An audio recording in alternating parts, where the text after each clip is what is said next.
Old మారేడుపల్లిలో అక్రమంగా 2 పడక గదుల ఇళ్లలో ఉంటున్న వారిని అధికారులు ఖాళీ చేయించారు. ఓల్డ్ మారేడుపల్లిలో మొత్తం 22 బ్లాకుల్లో 468 డబుల్ బెడ్రూమ్ ఇళ్లను ప్రభుత్వం నిర్మించింది. ఇందులో తొలి విడతగా 273 మందికి ఇళ్లను కేటాయించింది. 49 మంది అక్రమంగా డబుల్ బెడ్రూమ్ ఇళ్లను ఆక్రమించి నివాసం ఉంటున్నారని రెవెన్యూ అధికారులకు సమాచారం అందగా అధికారులు తనిఖీలు నిర్వహించారు. ముందస్తు భద్రత కోసం భారీగా పోలీసు బలగాలు, అగ్నిమాపక వాహనాలు, అంబులెన్స్లను సిద్ధంగా ఉంచారు. సికింద్రాబాద్ ఆర్డీఓ సాయిరాం ఆధ్వర్యంలో అధికారులు తనిఖీ చేసి 16 ఇళ్లకు తాళాలు వేశారు. మిగతా వారి పేర్లు 2వ విడత లబ్ధిదారుల జాబితాలో ఉన్న నేపథ్యంలో త్వరలోనే వారికి ఇళ్ల కేటాయింపులు జరిగేలా చర్యలు తీసుకుంటామని పేర్కొన్నారు. తొలి విడత లబ్ధిదారుల జాబితా విడుదలై 3 ఏళ్లు కావస్తున్నా ఇప్పటికీ 2వ విడత ఇళ్ల కేటాయింపు జరగకపోవడం పట్ల మొండా మార్కెట్ కార్పొరేటర్ దీపిక అసహనం వ్యక్తం చేశారు. 468 ఇళ్ళు కన్స్ట్రక్షన్ చేయడం జరిగింది.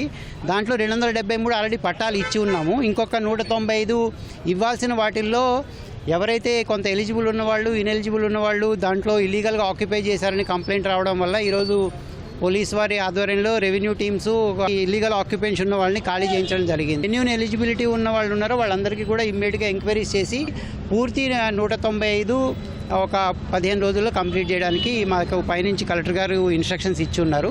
కాబట్టి అంతే తొందరగా కంప్లీట్ చేసి ఎలిజిబుల్ ఉన్న వాళ్ళకు అందరికీ కూడా 2 BHK ఇచ్చి ఈ ప్రాసెస్ కంప్లీట్ చేస్తాం. సికింద్రాబాద్ ఆర్డీఓ గారు ఏదైతే 15 రోజుల్లో ఎంక్వైరీ కంప్లీట్ చేసి ఇస్తామంటున్నారో వాళ్ళ మాట మీద నిలబడితే చాలా సంతోషం. కానీ ఇట్లా ఎన్నో మంది ఎంఆర్ఓలు, ఆర్డీఓలు 15 రోజులు అని చెప్పుకుంటూ పోయి ఇప్పటికి 7 సంవత్సరాలు అయింది. 2017లో వాళ్ళు వెకేట్ చేసిండ్రు. ఈ రోజు వాళ్ళు తాళాలు పలగొట్టుకొని ఇల్లీగల్గా ఆక్యుపై చేయాల్సిన అవసరం పరిస్థితి ఎందుకు వచ్చింది మీరు ఒకసారి ఆలోచించండి. ఎందుకంటే స్థానికంగా ఎమ్మెల్యేలు కానీ ఎవరు పట్టించుకోక ఇంత దారుణ పరిస్థితి వచ్చింది. వాళ్ళు రెంట్లు కట్టుకోలేక బయట 10,000 15,000 రెంట్లు కట్టుకోలేక ఫస్ట్ ఫేజ్ లో రిలీజ్ అయిన తర్వాత కూడా ఇప్పుడు 3 సంవత్సరాలు అయింది. ఇంతవరకు కూడా సెకండ్ లిస్ట్ చేయలేదు. 15 సార్లు ఎంక్వైరీలు, వాళ్ళని డాక్యుమెంట్స్ దేమని చెప్పడము ఇలాగే ప్రాసెస్ జరుగుతుంది. ఈసారి ఇప్పుడు మన ఆర్డీఓ గారు చెప్పినట్టు 15 రోజుల్లో ఎంక్వైరీ జరగకపోతే వాళ్ళకు హ్యాండ్ ఓవర్ చేయకపోతే కేసు చాలా దారుణంగా ఉంటుంది పరిణామాలు.